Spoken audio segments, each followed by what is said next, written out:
આપનો પરિચય? ભાવનગરથી રવિ બાપુ, રજવાડી મામા સરકાર.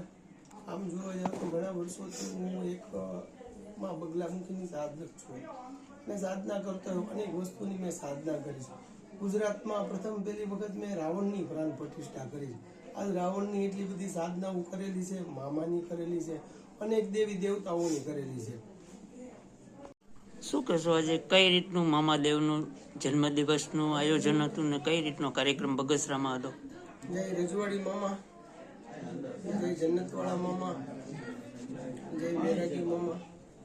ઘણા દિવસથી, ઘણા વર્ષોથી અમે આ છે ને મામાને બર્થડે ઉજવીએ છીએ. ઘણા સમયથી અમે મામાને માટે થઈને અનેક વસ્તુ અમારા સાનિધ્યમાં ક્યારેય કોઈ પણ વસ્તુ મૂકવાની પરમિશન નથી. અમે ક્યારેય કોઈ પણ વ્યક્તિના અહીંયા 5 રૂપિયા મૂકવાની પરમિશન નથી. પણ મામા પ્રત્યે અમને એટલો બધો લગાવ છે ને મામા પ્રત્યે એટલો બધો પ્રેમ છે, એટલે જ્યારે જ્યારે મામાનો દિવસ આવે છે ત્યારે અમે તન મન ધનથી છોકરાઓને જે કાંઈ અમારી મન મુજબ અમને જે કાંઈ ગમતી વસ્તુ હોય અમે છોકરાઓને આનંદ કરાવીએ છીએ. પ્લસ અહીંયા જે કોઈ સોસાયટીના આજુબાજુમાં રહેતા હોય એ લોકોને પણ આનંદ કરાવીએ છીએ.